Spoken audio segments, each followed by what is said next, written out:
Bueno, tratemos de acortar, pero hay que decir algo muy importante. El tercio de la vida transcurre luego de los 50 años, esto es a nivel mundial. ¿Por qué? Por la reducción de la morbimortalidad, por las terapias más efectivas y por el éxito en los cuadros agudos. Uy, apagué. ¿Qué pasó?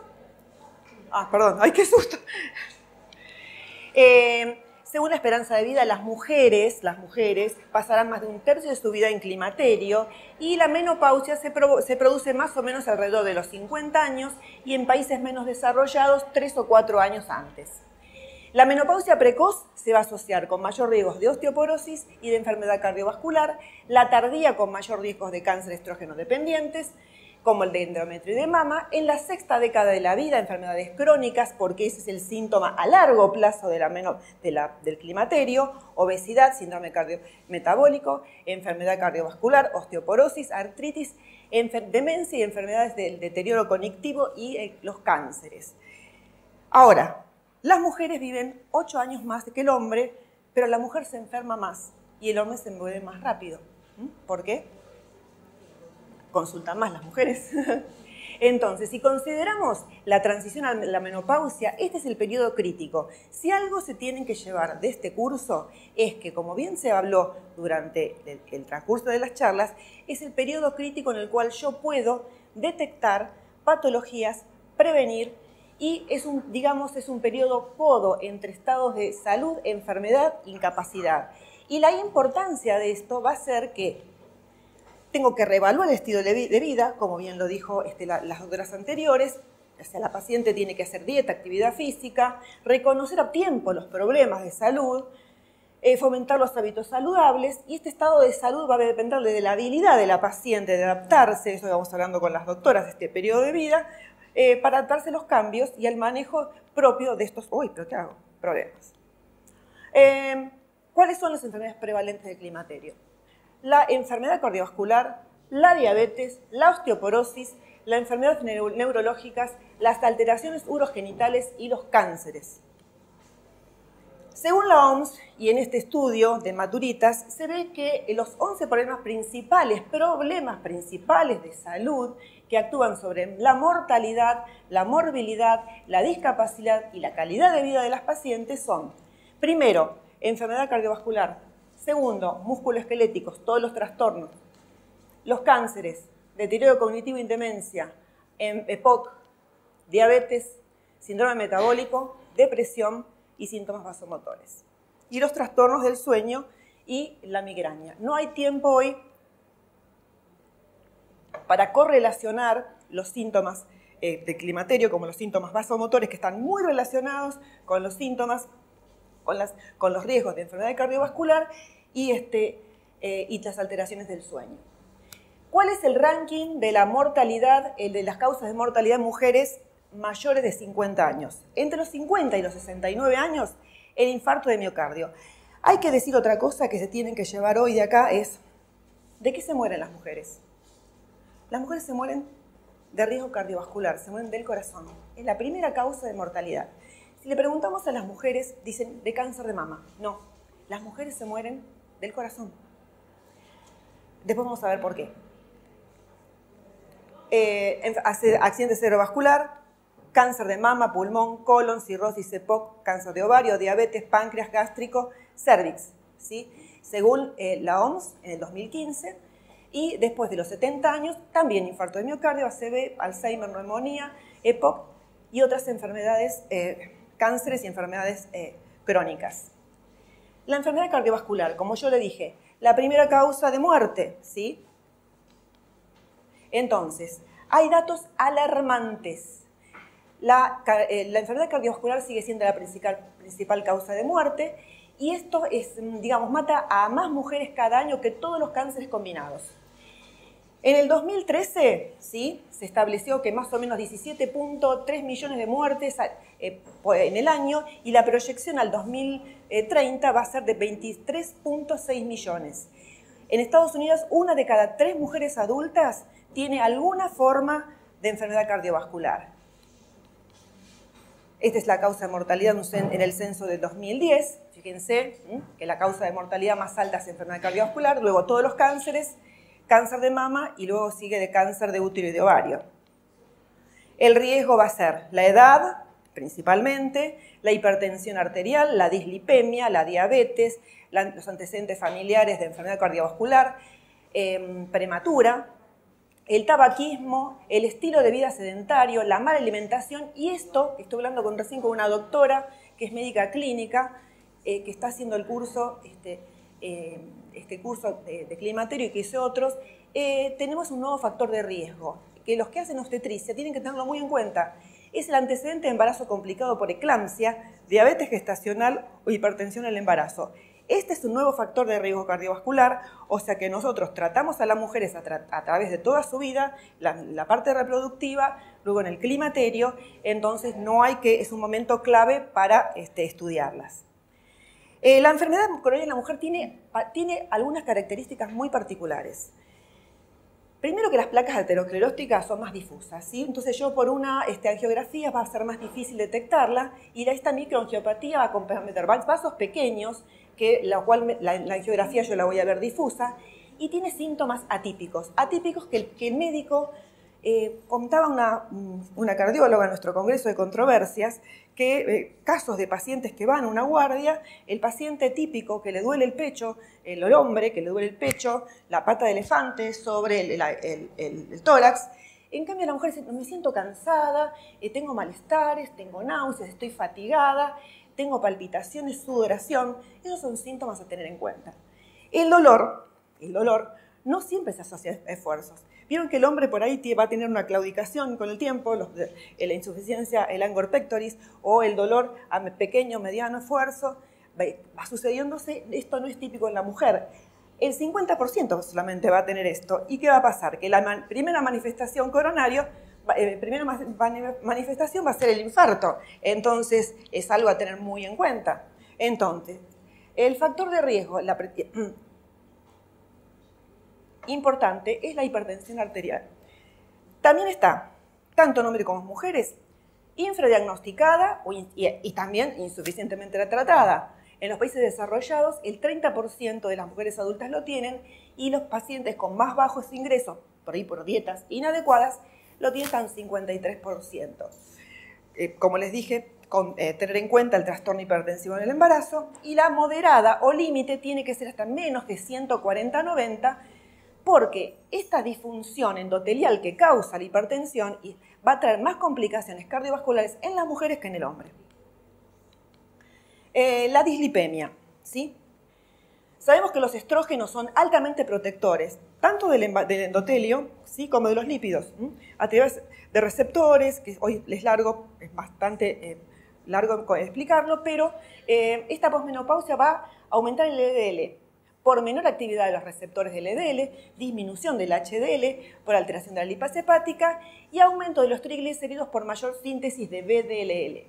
Entonces, si yo tengo una paciente con triglicéridos por arriba de 200, HDL bajo por menos de 50, son factores de riesgo independientes que son mucho más potentes para las mujeres que para los hombres. Entonces, esta mortalidad intrahospitalaria que a veces se da en la mujer, en el infarto agudo del miocardio, primero porque las arterias son mucho más finitas, ¿sí? Entonces, por lo general las angioplastías pueden tener fallas, tienen mayores efectos adversos, disección coronaria, complicación por los accesos vasculares y pueden tener ACV. Entonces, un estudio demuestra que las mujeres tienen una tasa de mortalidad y reinfarto y accidente cerebrovascular a los 6 meses mucho más alta que los hombres. Diferencias con el hombre, que tiene mayor el antecedente de eclampsia, como bien lo dijimos, esto es lo que hacen obstetricia, tenerlo muy en cuenta, tiene doble de riesgos de enfermedad coronaria y de stroke, 3 a 6 veces más riesgos de desarrollar hipertensión arterial, 3 veces más riesgos de desarrollar diabetes. Y con el hombre, la mujer diabética tiene 6 veces más riesgo de morir de causa cardiovascular comparada con la no diabética. Y la hipertrigliceridemia es más fuerte predictor de enfermedad coronaria en mujeres versus que en hombres. A ver, somos ginecólogos, estamos hablando de esto. ¿Qué significa? Que la paciente, si tiene factor de riesgo y una paciente en climaterio, es mandatorio que la paciente haga una consulta con el cardiólogo. Entonces, detectarla cuanto antes, control ginecológico desde el embarazo, ¿sí? y la importancia del trabajo multidisciplinario. No podemos abarcar todo. La paciente, por lo general, va a ser el médico con el cual va a consultar toda la vida. Es nuestra responsabilidad saber derivar a tiempo. Entonces, diabetes. La insulinoresistencia, ¿sí?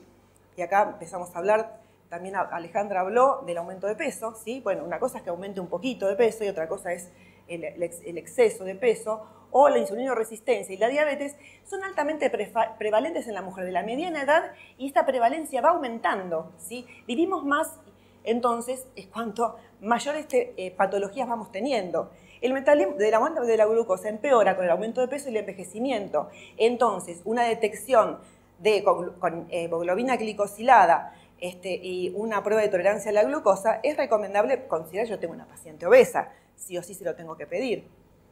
Entonces, la diabetes, como dijimos, impacta más en el hombre que en la mujer.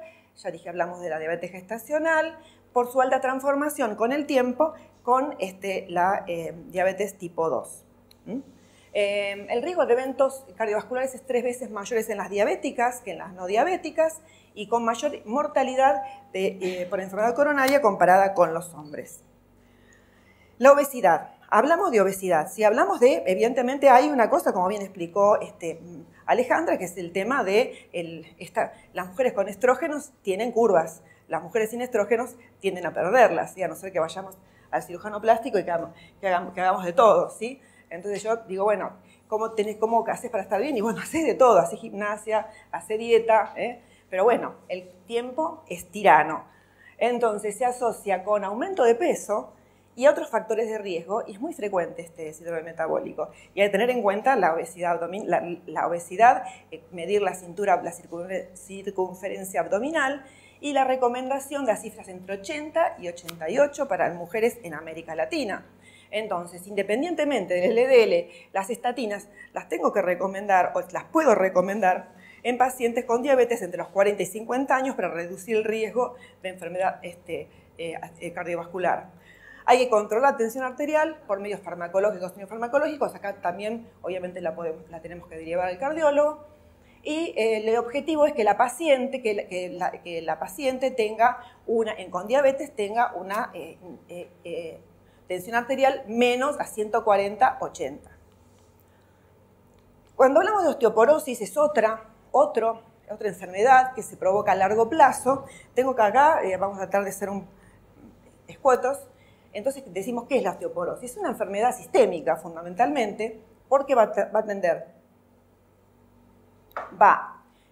a caracterizar por una disminución significativa del calcio, por un deterioro de la arquitectura del tejido óseo, con aumento de riesgos de caer desde la propia altura, ¿sí? La paciente que se tropieza, se cae y se fractura.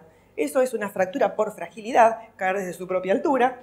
Y en la paciente posmenopáusica hay que tener en cuenta, si somos clínicos, ¿qué hicimos durante toda la vida? Si esa paciente la tratamos desde que era jovencita, esa paciente, si por ahí tuvo una anorexia nerviosa, si por ahí estuvo con un hipoestrogenismo, no menstruó por mucho tiempo, si tuvo una menopausia precoz y no fue tratada, eso lo vemos un montón, que las hormonas son malas, bueno, todo eso es un grave error. ¿Por qué? Porque la paciente primero tiene que alcanzar su pico de masa ósea, alrededor de los 20 y pico de años, y después puede tener indefectiblemente después de la menopausia hay una pérdida acelerada, porque el estrógeno tiene muchas acciones protectoras del hueso. La pérdida está relacionada con la edad o una combinación de estos factores, por supuesto, porque aparte la disminución de la masa ósea hay dos, una posmenopáusica y otra propia de la edad.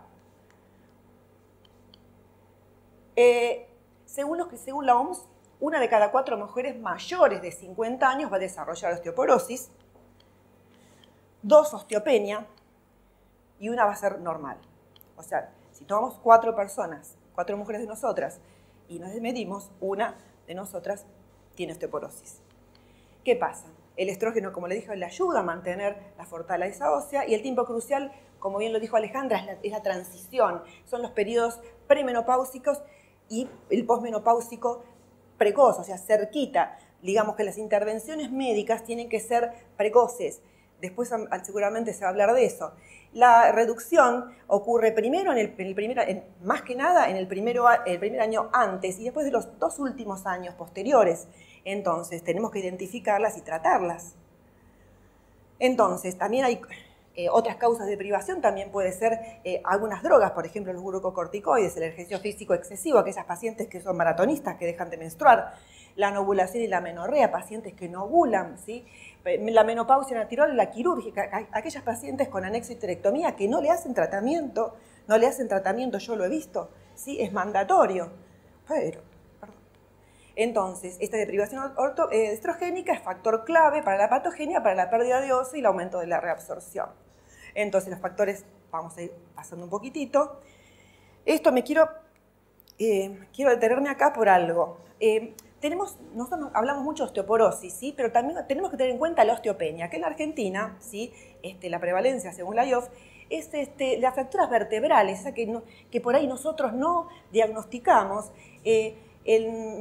Son en mayores de 50 años, el 50% es para osteopenia y 25% para osteoporosis. ¿Por qué nombro esto? Porque a veces decimos, tratamos solo la osteoporosis. Y ojo, hay que tratar osteopenias con factores de riesgo. Entonces, vamos a ver qué elementos tenemos nosotros para diagnosticarlo. ¿Qué hacemos? Viene la paciente dentro de la consulta climatérica, ¿cómo hacemos?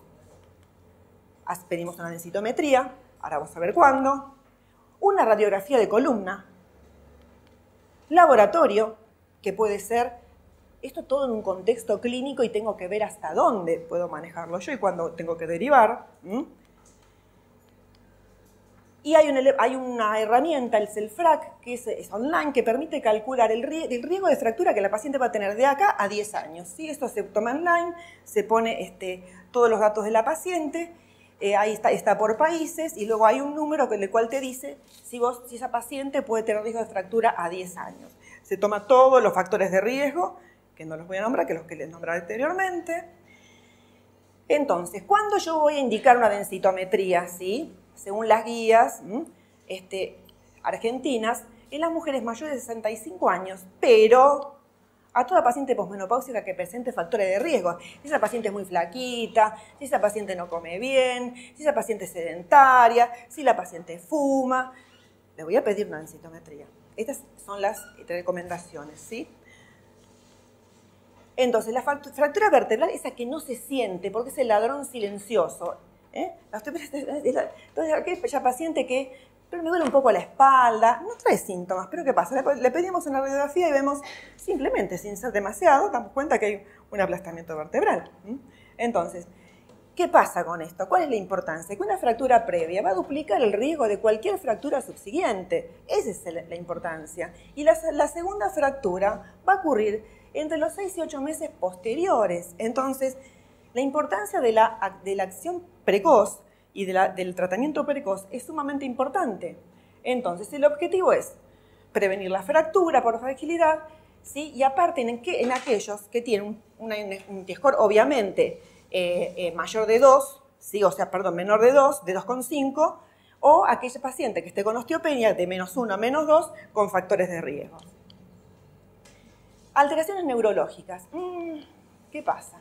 Lo que pasa es que el estrógeno tiene un montón de acciones, como bien lo habló Alejandra, ¿sí? Un montón de acciones biológicas, activa el receptor hormonal del sistema nervioso central, tiene efectos en la neurotransmisión, tiene una acción neurotrófica, tiene efectos sobre la plasticidad neuronal, aún tiene efectos directos sobre el flujo cerebral, tiene acciones antioxidantes, esto que dijo Alejandra, el estrés oxidativo, tiene una modulación de la actividad neuronal por esteroides producidos por el cerebro, o sea, modula todo lo que es la parte, digamos, la plasticidad y la salud neuronal. Entonces, ahí vamos a hablar de cambios y vamos a ver por qué hablamos de depresión. El paciente puede venir con antecedentes depresivos, voy encima, estoy menopáusica y estoy depresiva. ¿Qué pasa? Las mujeres con antecedentes de depresión, primero hay que hacer un interrogatorio. ¿Cómo eras antes? ¿Sí? ¿Eras una campanita y hoy estás así? ¿O toda la vida fuiste o tuviste alteraciones del ánimo durante toda tu vida? ¿O tomaste antidepresivos? ¿Qué pasó en tu vida? Si tuvo antecedentes de depresión, tienen 2 a 4 veces más riesgo de episodios depresivos en la transición a la menopausia en comparaciones con las mujeres premenopáusicas. Y existe evidencia de un mayor riesgo de desarrollar depresión durante la transición en mujeres que nunca le pasó nada. Y yo no sé qué me pasa, pero no me siento bien. Y hablamos ahora, sí lo relacionamos con el deterioro cognitivo leve, ¿sí? El deterioro cognitivo leve, esto de que el envejecimiento, el trastorno, el envejecimiento que tiene toda una explicación, una teoría, ¿sí? Hormonal, hay cosas que son normales, por ahí no tener la misma, rapidez en la memoria, se va perdiendo lentamente, pero uno se va adaptando y sobre todo, como decía Alejandra, aquellas personas que van estudiando, haciendo cosas, eso no se pierde. Puede haber una queja subjetiva de la memoria, pero el deterioro cognitivo leve puede ser un paso o no a la enfermedad de Alzheimer. La tasa de deterioro cognitivo anual, de deterioro cognitivo leve a demencia es del 12% y es de la memoria episódica anterógrada, es decir, de lo que yo me estoy olvidando, ¿sí? Entonces, ¿qué pasa con esto? Estos problemas de memoria, como recordar nombres nuevos, la paciente se siente irritable, ansiosa, agresiva, estas son manifestaciones precoces, pero es un riesgo independiente, ¿sí? O sea, él puede progresar o no. Entonces, voy a cortar la charla, pero hay maneras de diagnosticarlo en el consultorio, pero bueno, tengo que seguir. Si la paciente pasa un Alzheimer con los años, ¿sí? Es una demencia, es uno de los problemas de salud de muchos adultos mayores y la causa más común justamente es el Alzheimer. Hay placas neuríticas, marañas o enredos neurofibrilares y la enfermedad cardiovascular y el Alzheimer, otra vez, comparten factores de riesgo. Entonces, ojo con la paciente que tiene diabetes, que tiene hipertensión, que tiene hiperlipemia y que la paciente es tiene una obesidad en la mediana edad y sobre todo aquellas que fuman. Ojo con eso. Entonces, y la mejoría, que si yo la mejoro cardiovascularmente, también puedo positivamente ayudar a que no se desarrolle la enfermedad. En este último trabajo del Neurology, habla que en un estudio prospectivo de cortes, los eventos endocrinos que indican una menor exposición a estradiol, o sea, fíjense la importancia del estrógeno, es decir, edad más avanzada de la menarquía, ¿sí? Y edad más jóvenes de la menopausia, el periodo reproductivo que es más corto y las esterectomizadas, sobre todo las anexoesterectomizadas, se asocian con un riesgo elevado de demencia. Este es último del año 2017. Entonces, la evidencia dice que las personas, esto es lo importante, con mayor inteligencia, mayor rendimiento escolar, estudian, ocupaciones cognitivas exigentes, tienen menor riesgos de enfermedad, ¿sí? Porque tienen una mayor reserva cognitiva. O sea, esto es mentira, que lo que estudiamos hace muchos años, que pensamos que las neuronas no se reproducían. Sí, las neuronas y las sinapsis se pueden volver a volver a andar. El Alzheimer reduce la incidencia a través de la actividad aeróbica, ¿sí? La actividad aeróbica es súper importante y en adultos sanos el ejercicio físico aumenta el volumen del hipocampo, el hipocampo que es de la memoria. Entonces, vamos a hacer un pantallazo de los cánceres. Dijimos, los cánceres obviamente aumentan con la edad. Tenemos acá cifras a nivel mundial que son bastante alarmantes. El cáncer de mama es el más frecuente. En el 2012, 1.667.000 casos nuevos, siguiéndole con el colorectal, el pulmonar, el cervical, gástrico, endometrial y ovárico, ¿sí? En la Argentina, en el 2012, se vio que el de mama era el más importante, seguido por el colorectal. El de pulmón está así, con el colorectal, ¿sí? Está prácticamente muy similar las cifras, el de páncreas y el de útero. El de mama, bueno, todo eso ya lo sabemos como ginecólogos, que la alta incidencia que está aumentando, y el riesgo más importante, aparte de ser mujeres, la edad obviamente, y los factores de riesgo, como bien ustedes saben, es la nulliparidad, la edad avanzada del primer nacimiento, el exceso de alcohol, tabaquismo, obesidad, antecedentes familiares en primer grado de cáncer de mama, las mutaciones BRCA, que ya las sabemos, y esto es algo súper conocido, y la mamografía, según las guías, por año o cada 2 años después de los 40, perdón, y luego de los 70, y hasta los 70 años de edad. Las imágenes de resonancia se recomiendan cuando hay un alto grado cuando es algo más cuando hay alto riesgo de cáncer de mama, y en las pacientes que tienen antecedentes fuertes de cáncer de mama familiares de primer grado, se recomienda iniciarla 10 años antes de la detección del cáncer de familiar más cercano. Y las pruebas genéticas, obviamente, en aquellas pacientes que lo ameriten. Entonces, según las guías de la Sociedad Americana, hábitos saludables. No fumar, ¿sí? Entonces, dietas, menos grasas, más fibras, disminución de carnes, especialmente la roja, y el ejercicio físico. Endometrio, bueno, esto ya lo hablamos. El endometrio del tipo 1 que ya lo dijimos, ¿sí? El sangrado uterino que también ya lo dijimos, y obviamente el endometrio engrosado sintomático debe ser biopsiado, y la ecografía transvaginal y la ecografía son útiles para identificar anomalías focales. Bueno, esto ya lo dijimos, que tiene, obviamente, toda paciente que yo le voy a dar terapia hormonal, si tiene útero, le tengo que asociar progestágenos para reducir el cáncer de endometrio. El cáncer de cuello, ¿sí? Está relacionado al HPV, ¿sí? al de alto riesgo, al oncogénico, y sí, obviamente siempre tenemos que recomendar, como un ginecólogo archiconocido, el control anual, ¿sí? La paciente que nunca fue, por lo general, si detectan en la etapa temprana, la supervivencia de 5 años es del 92%, y en mayores de 65 años es que la paciente nunca se evaluó. Cáncer de ovario es el 9º cáncer más común entre mujeres, es la 5ª causa más común de muerte, y es la primera causa de muerte por genital. Es muy difícil su diagnóstico en etapas tempranas. El epitelial es el más común, el 50% se presenta en pacientes de más de 65 años, 75-80% son diagnosticados en estadio 3 o 4, o sea que estamos medio en el horno con el diagnóstico. Y los factores de riesgo van a ser la predisposición genética, el síndrome de Lynch, la edad avanzada, la nulliparidad, la endometriosis, la menarca temprana, la menopausia tardía, otra vez la acción del estrógeno, ¿sí? Con respecto a estas patologías hormonodependientes.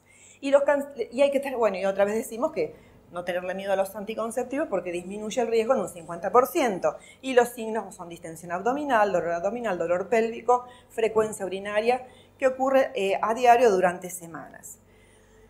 Los factores de riesgo, como ya dijimos, antecedente familiar, nulliparidad, la menarca temprana, la menopausia tardía, el parto tardío, factores medioambientales, y los protectores, la multiparidad, el primer embarazo antes de los 30, lo que estudiamos en medicina, bueno, yo lo tuve joven, estamos en el horno, anticonceptivos orales, el amamantamiento, la ligadura tubaria, la salpingectomía, la histerectomía y la reducción del riesgo si hacemos una oophorectomía. El cáncer colorectal, esto cada vez pedimos más, ¿sí? El factor de riesgo también, la edad, el tabaquismo, los pólipos, la colitis ulcerosa, la enfermedad de Crohn, antecedentes familiares, personales, antecedentes familiar directos, si tengo que estudiar, las dietas altas en grasas, baja en fibra. Estos son los principales factores de riesgo. Entonces, con la manifestación clínica, yo tengo que saber, algo mínimo. O sea, el colon derecho por ahí me va a dar una hemorragia oculta, no lo voy a ver. La paciente puede venir anémica, por eso el control que tenemos que hacer en consultorio de todos los ginecólogos, y un tumor abdominal. No me da, a la que la paciente no viene anémica, por ahí no me doy cuenta, por eso la colonoscopía a los 50. El colon izquierdo, alteración del ritmo evacuatorio, hemorragia y obstrucción. El recto me da proctorragia, tenesmo, tumor palpable, diarrea sanguinolenta. Estos dos por ahí son más fáciles de diagnosticar. Y los generales, bueno, obviamente no tenemos que esperar esto, astenia, anorexia, anemia, pérdida de peso y fiebre, no tengo que llegar a eso. Entonces el gold standard es la colonoscopía. Entonces, ¿qué tengo que hacer? A los 50 años y repetirlo cada 10 años, y está bien, hasta los 75. Los pólipos hay que sacarlos, examinarlos. Otros métodos pueden ser la sangre oculta en materia fecal. Entonces, las recomendaciones es adopción temprana de hábitos saludables, régimen de ejercicio mínimo 3 veces por semana, durante 30 minutos, con actividad física moderada o intensidad para reducir el riesgo cardiovascular, obviamente adaptado a la situación física de la paciente. la pérdida de peso de 5 a 10% es suficiente para mejorar la insulinoresistencia. Entonces tengo que ser muy estricta con esto, ¿sí? Y hay un trabajo interesante, que yo lo escuché y lo busqué. El estar sentado, o sea, yo puedo hacer gimnasia todo el tiempo, pero si yo estoy mucho tiempo sentado, ¿sí?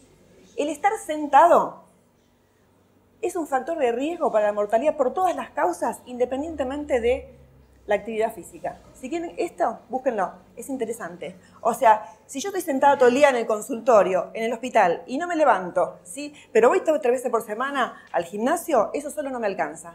Yo tengo cada tanto salir del consultorio, caminar un poco, dar una vuelta, volver. Es muy interesante. Yo lo escuché de un deportólogo del Hospital de Clínicas y me encantó.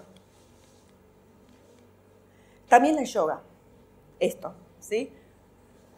También disminuye los factores psicológicos, fisiológicos de la enfermedad cardiovascular, es bastante efectivo para manejar los síntomas de la menopausia, no fumar, consumo limitado de alcohol.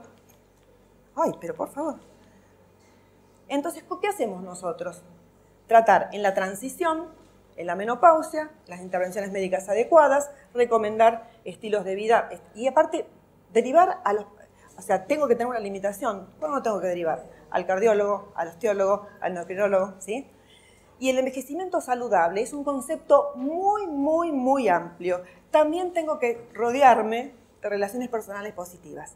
Porque la salud también no es solamente eso, estar bien, sino también estar bien emocionalmente. Esto, para transicionar, para pasar este periodo, es un periodo vital más, que no hay que tenerle por qué tener miedo. Ella pasó unas fotos bárbaras, creo que nos ponemos nosotros, estamos todas, y estamos todas divinas. Así que bueno, ¿o no?